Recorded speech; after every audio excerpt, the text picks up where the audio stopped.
Hello everyone, welcome to the elegant classes. आज के video में हम बात करने वाले हैं सिम्बायोसिस यूनिवर्सिटी के बारे में।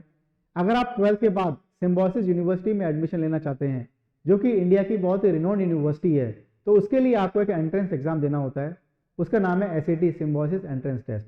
तो आज के वीडियो में हम बात करने वाले हैं इसी एंट्रेंस टेस्ट के बारे में और नेशनल एजुकेशन पॉलिसी के कारण जो कोर्स करिकुलम में बदलाव हुए हैं उसके बारे में भी हम आज डिस्कशन करने वाले हैं। तो बढ़ते हैं आगे वीडियोस की तरफ।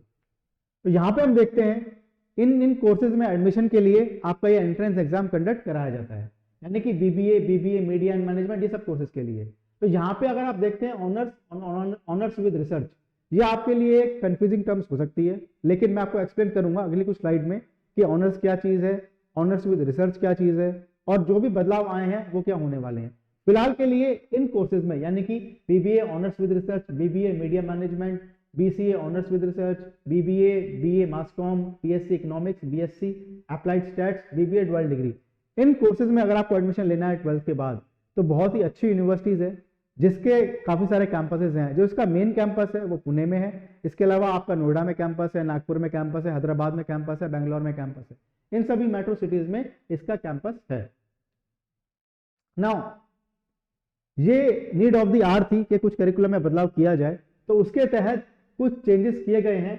कुछ प्रोग्राम में जो है नेशनल एजुकेशन पॉलिसी के तहत कुछ परिवर्तन किए गए हैं। The program framework allows exciting options to pursue single major. यानी होता क्या है कि काफी सारे सब्जेक्ट्स होते हैं आपके पास, तो BB में आप डिसाइड कर सकते हैं कि आपको सिंगल मेजर चाहिए या डुअल में आपको डिग्री करनी है। इससे डबल मेजर्स हो सकते हैं आपके पास, या आपके पास क्योंकि अभी क्या है कि बहुत सारे आपके पास स्किल एनहांसमेंट कोर्सेज भी हैं। जैसे सपोज आपको माइक्रोसॉफ्ट एक्सेल में डिग्री इसके माइक्रोसॉफ्ट एक्सेल भी सीखना है, आपको डिजिटल मार्केटिंग भी सीखनी है, आपको माइक्रोसॉफ्ट वर्ड भी सीखना है, आपको बिजनेस एनालिटिक्स भी सीखना है, आपको फॉरेन लैंग्वेज भी सीखनी है। तो ये सारी चीजें आप इन्वॉल्व करी गई हैं इन सब प्रोग्राम में, ताकि एक ओवरऑल पर्सनैलिटी का डेवलपमेंट हो सके। तो इन सब चीजों को ध्यान में रखते हुए एक करिकुलम डिसाइड किया गया है और इन सब चीजों का इन्वॉल्वमेंट किया जाएगा आपके कोर्स में।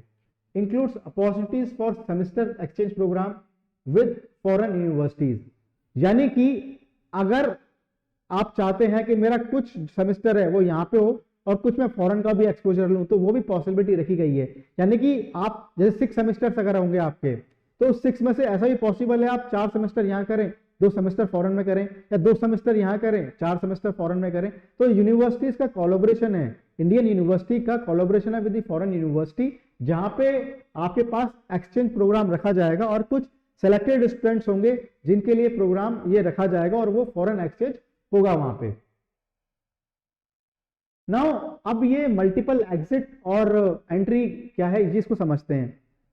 ये फॉरेन में होता है, यानी कि अगर आप फॉरेन में कोई डिग्री करते हैं, तो अगर आप एक बार कोर्स में एडमिशन ले लेते हैं, तो ऐसा जरूरी नहीं है कि आप एग्जिट कोर्स कंप्लीशन के बाद ही निकलते हैं, आप बीच में भी एग्जिट ले सकते हैं। तो इसी को अप्लाई किया गया है इंडिया में भी अभी, और इस तरह से बदलाव किया गया है इसमें। इट सेज कि अगर आप फर्स्ट ईयर के बाद एग्जिट करना चाहते हैं तो आपके लिए क्या प्रोविजन रहेगा, आप सेकंड ईयर के बाद एग्जिट करना चाहते हैं तो आपके लिए क्या प्रोविजन रहेगा, एंड सो ऑन। पहले समझते हैं कि एग्जिट ऑप्शन क्यों रखा गया है। कई बार कैसा होता है कि हम एक पर्टिकुलर कोर्स में एडमिशन ले लेते हैं और उस कोर्स में एडमिशन लेने के बाद हमको ऐसा लगता है कि ये कोर्स हमारे लिए सूटेबल नहीं है। This can be one of the reason. कई बार आपके पास कुछ मेडिकल इमरजेंसी हो जाती है, कुछ मेडिकल अनफिट हो जाते हैं आप, तो भी आप वो कोर्स नहीं कंटिन्यू कर पाते हैं। तीसरा केस ये हो सकता है कि कई बार आपको रियलाइज होता है कि मैं अपनी फीस खुद ही फंड करना चाहता हूं, यानी कि आप फर्स्ट ईयर के बाद कोई इंटर्नशिप करना चाहते हैं या आपको जॉब अपॉर्चुनिटी मिल जाती है, आप उसमें कंटिन्यू करना चाहते हैं, और आपको जॉब करने के बाद एहसास होता है कि अब मुझे 2 साल मैंने जॉब कर लिया, अब मुझे वापस एक कोर्स कंप्लीट करना चाहिए, क्योंकि फॉरेन में ऐसा ही होता है। तो उस केस में भी आप वहां पे आप दोबारा कॉलेज में एडमिशन ले सकते हैं। कहने का मतलब ये है कि पहले क्या हुआ करता था, सपोज आपने किसी कोर्स में एडमिशन ले लिया है, तो जब तक वो कोर्स कंप्लीट नहीं हो जाता है आप उससे एग्जिट नहीं कर सकते हैं, वो डिग्री कंप्लीट नहीं मानी जाएगी आपकी। लेकिन अब आपके पास मल्टीपल एंट्री और मल्टीपल एग्जिट का ऑप्शन दिया गया है, यानी कि अगर आप चाहें तो फर्स्ट ईयर के बाद भी आप ड्रॉप ले सकते हैं, यानी कि एग्जिट कर सकते हैं, फिर दोबारा आगे कोर्स कंप्लीट कर सकते हैं, फिर आप एग्जिट कर सकते हैं, फिर कंप्लीट कर सकते हैं। इस तरह आपको मल्टीपल एंट्री और मल्टीपल एग्जिट का प्रावधान जो है वो दिया गया है।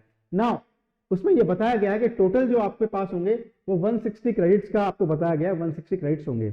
लेकिन अगर आप फर्स्ट ईयर के बाद एग्जिट कर जाते हैं यानी कि certificate at the end of the first year. अगर आप फर्स्ट ईयर के बाद ही एग्जिट कर जाते हैं तो आपको एक सर्टिफिकेट मिलेगा जिसमें आपको 44 क्रेडिट मिलेंगे आपको। तो फर्स्ट ईयर कंप्लीट करने के बाद आप एग्जिट कर जाइए। आपको जॉब करनी है, फैमिली बिजनेस ज्वाइन करना है, या कुछ और आपको एक लेजर टाइम चाहिए, आपको सोचने के लिए टाइम चाहिए कि मेरा कोर्स सही है या नहीं है, फॉर वॉट एवर रीजन आप एग्जिट कर सकते हैं। सपोज आप 2 साल कंटिन्यू करते हैं और 2 साल के बाद करते हैं तो आपको डिप्लोमा मिलेगा। 3 साल के बाद आपको यूजी डिग्री मिलेगी विद क्रेडिट ऑफ 120 क्रेडिट्स के साथ, और 3 साल में आपको ये प्रोग्राम आपको डिग्री मिल जाएगी। नाउ अब ये बात दिमाग में रखिएगा आप कि आप जो यूजी डिग्री करने वाले हैं वो 4 साल की होने वाली है, वो 3 साल की नहीं होने वाली है।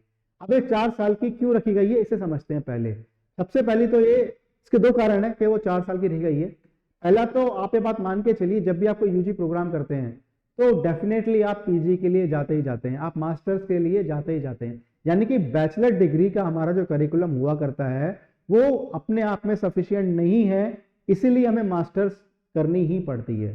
तो गवर्नमेंट ये चाह रही थी कि हम 4 साल की डिग्री का प्रावधान ऐसे रखें, प्रोविजन ऐसे रखें कि उसके बाद अगर कोई आपको स्पेशलाइज्ड कोर्स ही करना है तो ही मास्टर्स करना पड़े, वरना अपने आप में 4 ईयर की जो डिग्री है वो आपके पास कंप्लीट हो। तो एक तो रीजन ये था 4 साल की डिग्री करने का। दूसरा रीजन ये था कि फॉरेन में जो आपका एजुकेशन प्रोग्राम रहता है वो आपका 10+2+4 रहता है, यानी 10+2+4 4 साल की डिग्री होती है। पर इंडिया में मिनिमम क्या रखते हैं हम, 10+2+3 का। अब होता क्या है, ये करने के बाद 10+2+3 करने के बाद कुछ लोग जब मास्टर्स के लिए फॉरेन जाते हैं तो उन्हें बहुत प्रॉब्लम फेस करनी पड़ती है, क्योंकि वहां पे एप्लीकेबल 4 ईयर की डिग्री मांगते हैं। तो 3 ईयर वालों को फिर एसओपी भेजना पड़ता है, बहुत सारी फॉर्मेलिटीज करनी पड़ती हैं, और कई बार अच्छी यूनिवर्सिटीज में उनका जो है वो रिजेक्शन भी हो जाता है। इस कारण से ये 4 ईयर का किया गया है। यानी अगर हम कनाडा की बात करें या यूएसए की बात करें, ऑस्ट्रेलिया की बात करें, तो इन सब सिटीज में जो है हमें बहुत प्रॉब्लम फेस करनी पड़ती है जब हम हायर एजुकेशन के लिए जाते हैं। तो वो भी एक रीजन है कि 3 ईयर्स की जगह वो 4 ईयर्स की हुआ करेगी। और गवर्नमेंट ये भी प्लान कर रही है जो मास्टर्स है वो अब 2 ईयर्स की जगह और 1 ईयर का ही हो जाए। तो इस तरह आपका 5 ईयर में जो है वो कोर्स कंप्लीट हो जाएगा। तो आपके पास मान के चलिए कि अगर आपको पूरी डिग्री करनी है तो आपके पास ये 4 साल का आपको कोर्स करना पड़ेगा, तभी आप जॉब रेडी होंगे। और अब आप सीवी लेके जाते हैं इंडस्ट्री में तो आप कहते हैं यूजी विद ऑनर्स, तो आपकी वैल्यू ज्यादा होगी, और 3 साल बाद ही आप एग्जिट कर जाते हैं तो आपकी वैल्यू कम होने वाली है जॉब इंडस्ट्री में। तो ये बात समझिए कि अगर आपको इंडस्ट्री रेडी रहना है तो आपको 4 साल का प्रोग्राम करना पड़ेगा, 4 साल की डिग्री जो है वो करनी पड़ेगी। Now we have to understand what is honours and honours with research. देखिए कुछ स्पेशलाइज सब्जेक्ट जब आप पढ़ते हैं तो आपको ऑनर्स की डिग्री मिलेगी, UG degree with honours and honours with research. जब आप रिसर्च के लिए अप्लाई करते हैं तो ये जरूरी नहीं है आप रिसर्च के लिए अप्लाई करें, आपको 3 टाइप की डिग्री मिल सकती है। देखो 3rd ईयर में कंप्लीट करते हैं आप, यूजी डिग्री मिल जाएगी, आपको डिग्री मिल जाएगी, ठीक है ना, पहला ऑप्शन। अगर आप 3 साल के बाद ही एग्जिट कर जाते हैं तो। Second option is UG degree with honours. अगर आप रिसर्च नहीं करते हैं, तो आपको यूजी डिग्री विद ऑनर्स मिलेगी। अगर आप ऑनर्स करते हैं यानी कुछ स्पेशलाइज सब्जेक्ट ऑनर्स वाले पढ़ लेते हैं और 4 साल के बाद एग्जिट करते हैं, 4 साल में आप कंप्लीट करते हैं, तो आपको यूजी डिग्री विद ऑनर्स मिलेगी। लेकिन आप कहते हैं मुझे ऑनर्स भी करनी है और मुझे रिसर्च भी करनी है, जहां पे आपको गाइड असाइड होता है या मेंटर असाइड होता है, कोई थीसिस वगैरह लिखनी पड़ती है, हर कोर्स का एक रिसर्च प्रोग्राम अलग अलग रहेगा। तो उसके लिए जब आप कंप्लीट करते हैं तो आपको डिग्री मिलेगी, UG degree, a degree with honours and research, ठीक है ना, विद ऑनर्स एंड रिसर्च। तो ये आपको डिग्री मिलेगी। 3 तरह की हो गई हमारे पास, एक यूजी डिग्री नॉर्मल, एक UG degree with honours and UG degree honours with research. तो इस तरह से हमारे पास 3 जो है ये क्वालिफिकेशन, एक क्लासिफिकेशन हो जाएंगे हमारे पास। अब ये बेनिफिशियल रहेगा या नहीं रहेगा इसके लिए कुछ नहीं कह सकते हैं, क्योंकि अभी तक इस तरह कोई बैच आउट पास आउट नहीं हुआ है। अगले 2 या 3 साल में ही हमको इसका रिजल्ट पता लगेगा कि 4 साल का करने का बेनिफिट है या नहीं है, रिसर्च करने का बेनिफिट है या नहीं है। ये सब चीजें बाद में ही रहेंगी हमारे पास। अब ये मल्टीपल क्या है हमारे पास, एंट्री और एग्जिट का ऑप्शन, ये देखते हैं एक बार। Offers options of re entry with 3 years of exit, यानी आप 3 साल के अंदर अंदर अगर एग्जिट कर जाते हैं तो आपके पास री एंट्री का ऑप्शन है। लेकिन ये बात आपको ध्यान रखनी है कि you have to complete your complete course in 7 years as the maximum permissible period to complete the programme. ये जो कंप्लीट प्रोग्राम है ये आपको किसी भी तरह 7 ईयर्स में कंप्लीट करना पड़ेगा। ऐसा नहीं है आप 10 साल में अपनी डिग्री कंप्लीट कर रहे हैं। सो एट मैक्स 7 ईयर्स, यानी आप एंट्री करते हैं, एग्जिट करते हैं, एग्जिट करते हैं, एंट्री करते हैं, ये सब मिला जुला के आपको you have to complete it in 7 years. तो ये समझ में आया, ये बहुत सारे स्टूडेंट्स के लिए नई चीज़ हो सकती है, क्योंकि बचपन से हमारे दिमाग में रहती है 12 के बाद 3 ईयर्स की डिग्री, उसके बाद हम MBA करेंगे, जॉब करेंगे, फैमिली बिजनेस ज्वाइन करेंगे, जो भी करेंगे या नहीं करेंगे। लेकिन अब जो आपके पास ऑप्शन रहेगा वो आपके पास 4 साल का ही मान के चलना रहेगा, और मैक्सिमम लोग 4 ईयर्स की ही करने वाले हैं, अनटिल अनलेस आप अपना फैमिली बिजनेस ज्वाइन करते हैं 3 साल के बाद ही। फिर भी अगर आपको लगता है कि आपको आगे जॉब करनी है या आपको एक्स्ट्रा कुछ सीखना है, तो डेफिनेटली ऑनर्स तो आपको करना ही चाहिए। रिसर्च आपकी इच्छा हो सकती है, आप बहुत ही डेडिकेटेड हैं उस पर्टिकुलर फील्ड में, तो आप रिसर्च के लिए जा सकते हैं, just this can B an option. बाकी और डिटेल्स क्या रहेंगी ये कोर्स में जाने के बाद ही पता चलेगा, जब आपके पास 4th ईयर आएगा। अभी तक कोई भी स्टूडेंट 4th ईयर में नहीं पहुंचा है, मैक्सिमम 2nd ईयर में ही पहुंचे हैं। नाउ अब टेस्ट स्ट्रक्चर की बात करते हैं, क्योंकि इन कोर्स में एडमिशन लेने के लिए आपको ऑब्वियसली एंट्रेंस एग्जाम तो पास करना ही पड़ेगा। और एंट्रेंस एग्जाम के पैटर्न की बात करें तो एंट्रेंस एग्जाम जो हमारा है वो 4 सेक्शन में डिवाइडेड है, ठीक है ना। General English, quantitative aptitude, general awareness, analytical reasoning, तो ये 4 सेक्शन में हमारे पास डिवाइडेड है। और नंबर ऑफ क्वेश्चंस की बात करें तो इंग्लिश के मेरे पास 16 क्वेश्चंस होंगे 16 मार्क्स के लिए। So there will be 16 question of English for 16 marks, ठीक है ना। 16 क्वेश्चन होंगे आपके पास 16 मार्क्स के लिए, एक क्वेश्चन 1 मार्क्स का होगा। सिमिलरली क्वांटिटेटिव एप्टीट्यूड के 16 मार्क्स के लिए, 16 यहाँ पे, 16 यहाँ पे, and 12 here। So there will be 4 section. General awareness में आप बात करते हैं जीके, स्टैटिक और करंट दोनों आती है। क्वांटिटेटिव एप्टीट्यूड की बात करें तो आपके पास chapter percentage, profit loss, time and distance, permutation, combination, probability, geometry, mensuration, ये सब चैप्टर्स आपके पास आते हैं। इंग्लिश की बात करें तो आपको पता ही है, आपके पास ये रीडिंग कॉम्प्रिहेंशन या ग्रामर से रिलेटेड टॉपिक ये सब आते हैं आपके पास। और रीजनिंग की बात करें तो काफ़ी सारे चैप्टर, पजल्स हो गई, आपका कोडिंग डिकोडिंग हो गई, सीरीज जैसे लॉग्स वगैरह, ये सब आपके आते हैं। So total number of question will be 60 and total marks will be 60, ठीक है ना। तो ये आपके पास एग्जाम का पैटर्न रहता है। अब आप टाइम ड्यूरेशन वगैरह देखने की बात करें तो set 2024 will be conducted in computer based mode. Computer based आपको पता ही होगा, जो आप स्कूल में एग्जाम देते हैं वो आप पेन पेपर बेस्ड होता है, यानी कि आप एग्जाम में जाते हैं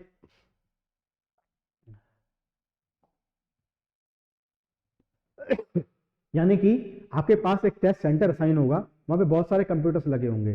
तो एक तरह का ऑनलाइन पेपर मान सकते हैं कि पास क्वेश्चन पेपर आएगा और आप जो करेक्ट आंसर है उसको सॉल्व करके मार्क करेंगे, तो वो कंप्यूटर बेस्ड मोड कहा जाता है, ठीक है ना। The duration of each test is 60 minutes, यानी कि आपके पास जो टेस्ट रहेगा ये 60 मिनट्स यानी कि 1 घंटे का रहेगा। There is no negative marking for the wrong answer, यानी कि अगर कोई क्वेश्चन गलत होता है आपका तो रॉन्ग आंसर नहीं होगा। इसका मतलब आप 60 या 60 क्वेश्चन को डेफिनेटली मार्क जरूर करके आइए। ऑल सेक्शंस आर मैंडेटरी, चारों सेक्शन करना जरूरी है, ऐसा नहीं है आप एक क्वेश्चन करके आ जाएं और आपका इसमें सिलेक्शन हो जाएगा।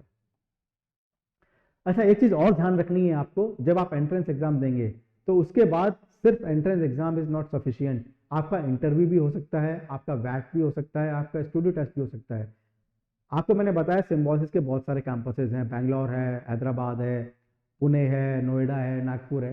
तो हर कैंपस में अलग अलग कोर्स के लिए अलग अलग रिक्वायरमेंट है, यानी किसी पर्टिकुलर कोर्स के लिए सिर्फ आपका PI हो सकता है, किसी कोर्स के लिए आपका वैट और PI हो सकता है, मतलब एंट्रेंस टेस्ट तो कंपलसरी है ही, इसके बाद खाली PI भी हो सकता है, वैट और PI भी हो सकता है। तो ये आपको चेक करना पड़ेगा किस इंस्टीट्यूट में, यानी किस सेंटर पे, किस कैंपस में आपको कौन सा प्रोग्राम करना है, कौन सा कोर्स करना है, उसके लिए आज क्या रिक्वायरमेंट है वो वेबसाइट में मेंशन है, आप वहां जा सकते हैं। लेकिन ये ध्यान रखना कि खाली टेस्ट देना सफिशिएंट नहीं है, क्योंकि उन्होंने हाईलाइट करके डिस्क्लेमर दिया हुआ है कि ऐसा नहीं है आपने एंट्रेंस टेस्ट दे दिया और आप फ्री हो गए कि मेरा एडमिशन हो जाएगा, ऐसा बिल्कुल भी नहीं है। क्योंकि it is mandatory to attend all components test of the PI VAT.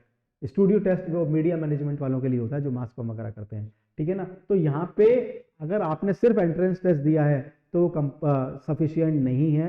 Entrance test के अलावा आपको जितनी और आपके पास फॉर्मेलिटीज हैं, यानी अगर पर्सनल इंटरव्यू में अपेयर करना है तो वो आपको करना पड़ेगा, आपको वैट में अपेयर करना है तो आपको करना पड़ेगा, आपको स्टूडियो टेस्ट या PI में अगर अपेयर करना है तो आपको करना पड़ेगा। तो इस तरह से आपको जितनी भी रिक्वायरमेंट है वो फुलफिल करनी पड़ेगी, तभी आपका एडमिशन सिक्योर होगा। सिर्फ एक कंपोनेंट यानी कि एंट्रेंस एग्जाम में अपेयर करना is not sufficient. Now registration की अगर हम बात करें तो सेट जो है वो 2 दिन होने वाला है आपका। There will be 2 dates, one is May 5 which is Sunday and next is May 11 which is Saturday. अब आप कहेंगे एक ही बार देना है या दोनों बार देना है, अगर मैं दोनों एग्जाम देता हूँ तो कौन सा रिजल्ट जो है काउंट होगा। तो आप चाहें तो एक बार एग्जाम दे सकते हैं, आप चाहें तो दोनों बार दे सकते हैं। दोनों बार अगर एग्जाम देते हैं तो best of the score will be considered. दोनों एग्जाम्स में जो आपका बेस्ट स्कोर होगा वो आपका काउंट होगा। एग्जाम में कोई नॉर्मलाइजेशन नहीं होगा। जैसे अगर आप सीयूटी का एग्जाम देते हैं तो सीयूटी में क्या होता है, मेरा इंग्लिश का एग्जाम किसी दिन है और दूसरे स्टूडेंट है किसी दिन है, तो सेम पेपर नहीं आता है, तो उस केस में नॉर्मलाइजेशन होता है, तो लोगों के मार्क्स बढ़ जाते हैं या कम हो जाते हैं। ऐसा सिम्बोसिस में नहीं होगा।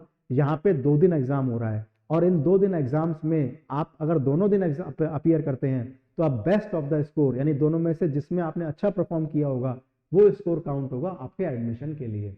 अ candidate can appear on both the dates, आप दोनों में एग्जाम में अपीयर हो सकते हैं। If a candidate appears for more than one test the higher score will be considered for the final percentile calculation. ठीक है ना, मैंने यही बताया, जिसमें ज्यादा स्कोर आएगा वही काउंट होगा। Register online on the website settest.org, ये ऑफिशियल वेबसाइट है इसकी settest.org। कोई भी फेक वेबसाइट पर रजिस्टर मत कर देना।